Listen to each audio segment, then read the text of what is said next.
अस्सलामुअलैकुम नाज़रीन, उम्मीद है आप सब खैरियत से होंगे।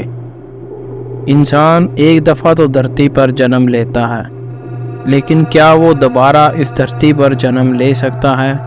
ये कहानी एक ऐसी बच्ची की है जो दोबारा इस दुनिया में आने का दावा करती थी।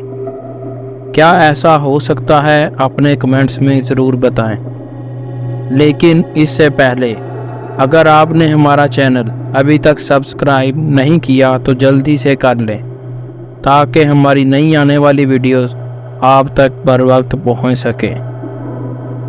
4 साल की शालिनी एक रात अचानक नींद से बेदार होकर चीखती हुई अपनी मोम के पास गई और कहा कि किसी ने उसकी पीठ में चाकू घोंप दिया है और उसे तकलीफ़ हो रही है। उसकी चीखें सुनकर उसके पिता भी बेदार हो गए थे। उन्होंने उसकी पीठ देखी तो कोई ज़ख्म नहीं था। इससे पहले भी शालिनी उन्हें अक्सर अपने टूटे फूटे अल्फाज में एक ही सपना सुनाती थी कि एक आदमी जंगल में खड़ा सिगरेट पी रहा होता है कि पीछे से कोई उसकी पीठ में चाकू मार देता है, जिससे ये आदमी नीचे ज़मीन पर गिर जाता है। और जब शालिनी उसके पास जाकर देखती है तो वो मर चुका होता है, लेकिन उसके पेरेंट्स उसकी बात पर ज़्यादा तवज्जो नहीं देते थे। एक रात शालिनी अपने खिलौनों के साथ खेलते हुए वहीं ज़मीन पर ही सो गई। अभी उसे सोए हुए थोड़ा ही टाइम गुजरा था कि ज़ोर ज़ोर से रोने लगी। उसकी मोम हड़बड़ा कर उठ बैठी और शालिनी को अपनी गोद में लेकर उससे रोने की वजह पूछी। तो उसने फिर अपना सपना सुनाया, लेकिन इस दफ़ा उसने कुछ और देखा था। शालिनी ने बताया कि आज मेरी शादी होने वाली थी कि किसी ने मुझे जान से मार दिया और फिर वहीं दफना दिया।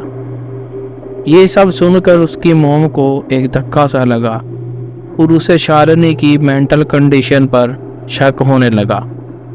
उसने ये बात अपने हस्बैंड के साथ शेयर की तो उसने कहा कि छोटे बच्चे कुछ भी बोलते हैं और उनकी बेटी शालिनी बिल्कुल ठीक है। अगले दिन शालिनी की मोम किसी काम से हैदराबाद चली गई और घर में शालिनी के पिता और शालिनी ही थे। रात को शालिनी और उसके पिता सोने के लिए लेटे तो शालिनी ने अपने पिता की शर्ट का कॉलर जोर से पकड़ लिया और मर्दाना आवाज में बोलने लगी, मुझे मारा गया है और मेरी बॉडी अभी भी वही है। ये देखकर उसके पिता घबरा गए और उससे पूछा, तुम कौन हो?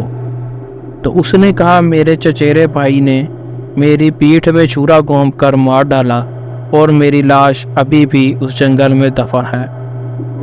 और उस जंगल का पता बताने लगा जो शालिनी के घर से 200 किलोमीटर दूर था। शालिनी के पिता को कभी विश्वास ना होता अगर ये सब उसके सामने ना होता, और उसके मन में सुबह ही उस जंगल में जाकर सच जानने की इच्छा हो गई और उससे वादा कर लिया कि वो जंगल ज़रूर जाएगा। और शालिनी और उसके पिता सो गए। लेकिन उस रात कुछ ऐसा हो गया जिसके बारे में शालिनी के पिता ने सपने में भी ना सोचा था।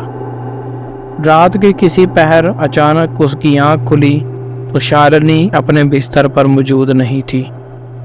उसने उसे पुकारा तो कोई जवाब न आया, तो उसने सारे घर में उसे ढूंढा, लेकिन शालिनी कहीं भी नहीं थी कि तभी बाहर से शालिनी घर में दाखिल हुई। उसके कपड़े और हाथ खून से लिथड़े हुए थे और शालिनी जोर जोर से कह लगा रही थी और फिर कुछ देर बाद बेहोश होकर ज़मीन पर गिर गई।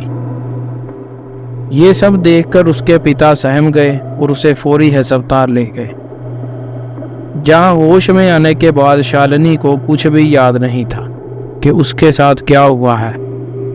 सुबह पता चला कि उनसे अगली गली में आज रात एक आदमी की छुरा घोंपने से मौत हो गई थी और सीसीटीवी कैमरा में कैद हो गया था कि ये सब किसी और ने नहीं बल्कि शालिनी ने किया था। उसके बाद शालिनी की हालत इतनी ख़राब हो गई कि यह ज़ोर ज़ोर से दीवार पर अपना सर मारने लगती। डॉक्टरों ने उसकी बीमारी का पता लगाने की पूरी कोशिश की, तमाम टेस्ट किए, लेकिन जब कुछ ना पता चला और तमाम टेस्ट बिल्कुल क्लियर आए तो उन्होंने जवाब दे दिया और उसके पिता उसे उठाकर एक साधु बाबा के पास ले गए, जिसने बताया कि शालिनी के शरीर पर किसी प्रेत आत्मा का कब्जा है और उसी ने शालिनी को पुनर्जन्म की कहानी सुनाई थी। और जो आदमी मरा था उससे प्रेत आत्मा को पुरानी दुश्मनी थी और उसने शालिनी के शरीर पर कब्जा करके उसे मार दिया था। उस साधु बाबा के इलाज से शालिनी तो ठीक हो गई, लेकिन अभी तक उसके घर वाले ये नहीं समझ सके कि आखिर उस प्रेत आत्मा ने शालिनी के शरीर पर ही कब्जा करके अपने दुश्मन से बदला क्यों लिया।